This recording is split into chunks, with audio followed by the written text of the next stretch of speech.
पर्यावरण से संबंधित बहुत से विषय अपने स्कूल या कॉलेज लाइफ में पढ़े हैं। हमारे चारों ओर जो कुछ भी है वह पर्यावरण है। तो आइए आज हम जानते हैं कि पर्यावरण दिवस होता क्या है और क्यों हमें अपने पर्यावरण का ध्यान रखना चाहिए। वर्ल्ड एनवायरनमेंट डे की स्थापना यूनाइटेड नेशंस द्वारा 1972 में मानव पर्यावरण पर स्टॉकहोम सम्मेलन के पहले दिन की गई थी, जिसमें परिणाम स्वरूप ह्यूमन इंटरैक्शन और पर्यावरण के एकीकरण पर चर्चा हुई थी। 5 जून 1974 में पहला world environment day only one earth इस विषय के साथ यूएसए में आयोजित किया गया था।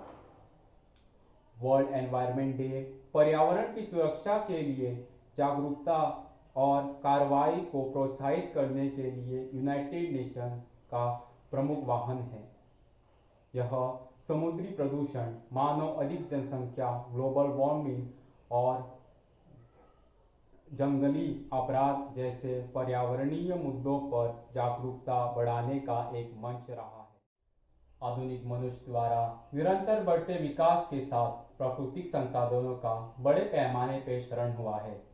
जनता को इस तथ्य के बारे में शिक्षित करना होगा कि यदि हम अपने पर्यावरण को खराब कर रहे हैं तो हम वास्तव में खुद को नुकसान पहुंचा रहे हैं।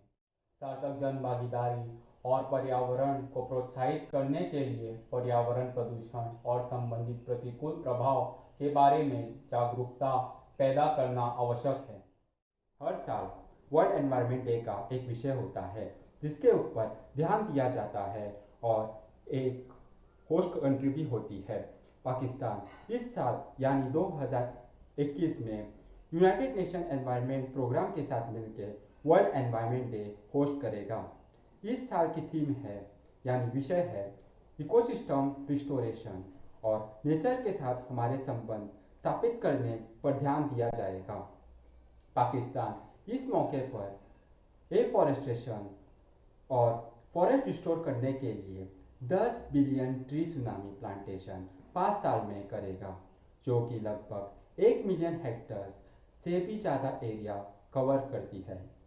यूनाइटेड नेशंस का डिकेड 2021 से 2030 तक चलता है, जिसका उद्देश्य क्लाइमेट क्राइसिस, 10 लाख स्पीसीज के नुकसान से लड़ने और खाद्य सुरक्षा, जल आपूर्ति और आजीविका को बढ़ाने के लिए खराब और नष्ट हो चुके इकोसिस्टम को कवर करते हुए करोड़ों हेक्टेयर्स को पुनर्जीवित रिवाइव करना है। नेचुरल कार्बन सिंक को रिवाइव करना, जैसे कि फॉरेस्ट और पीट होल 2030 तक क्लाइमेट एमिशंस के अंतर को 25% तक कम करना, रीप्लांटिंग विद नेटिव ट्री स्पीसीज की भी गर्म ग्रह के कुछ विनाशकारी प्रभावों को बफर करने में मदद कर सकता है, जैसे कि वाइल्ड फायर्स का बढ़ता जोखिम।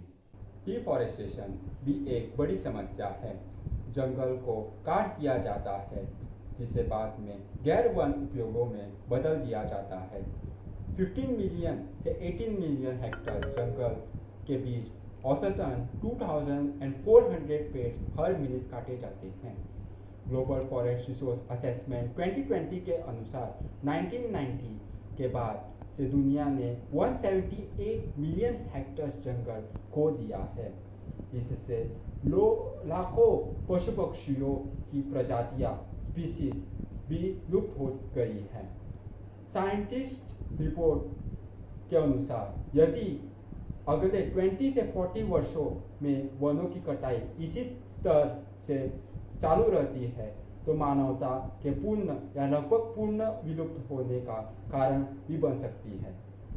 जैसे जैसे मनुष्य जंगलों को काटता है और अधिक बुनियादी ढांचे का निर्माण करने लगा है, बायोडाइवर्सिटी को नष्ट करके, वैसे वैसे कोविड जैसे महामारी और बीमारियों का खतरा भी बढ़ रहा है।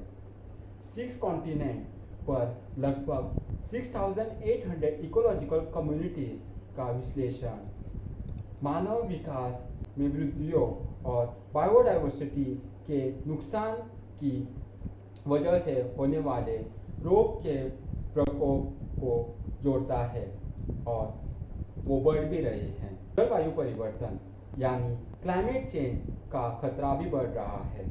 जलवायु परिवर्तन आपदाएं बढ़ रही हैं।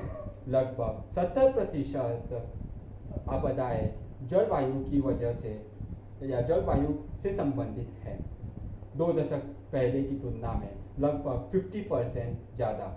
वाइल्ड फायर या जंगलों में आग लगने से लाखों पेड़ पौधे, फ्लोरा और फाउना नष्ट होते हैं, जैसे कि हमने 2019 में अमेज़न रेन फॉरेस्ट फायर्स और 2020 में ऑस्ट्रेलियन बुश फायर्स से जंगल तबाह होते देखे हैं।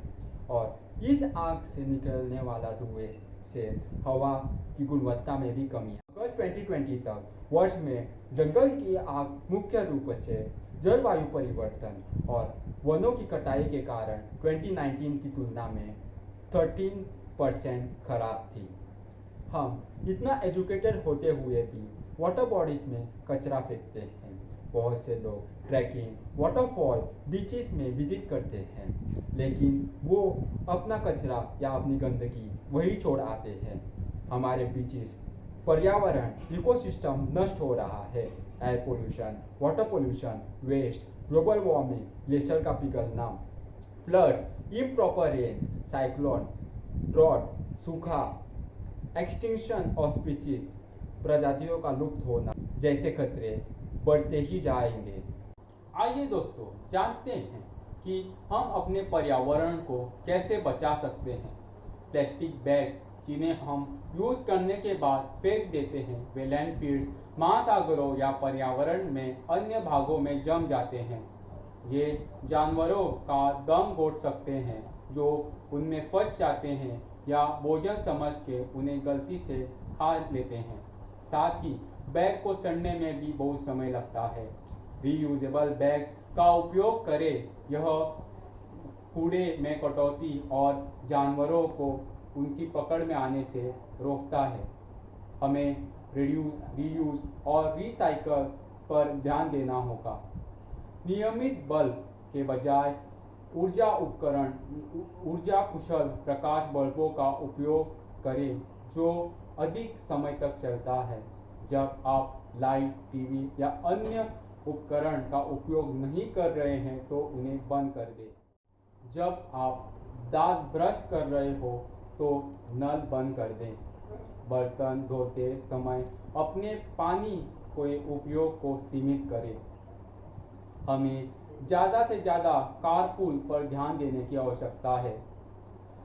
सस्टेनेबल डेवलपमेंट मानव विकास लक्ष्यों के पूरा करने के साथ साथ प्रकृति प्रणालियों की क्षमता को भी बनाए रखता है।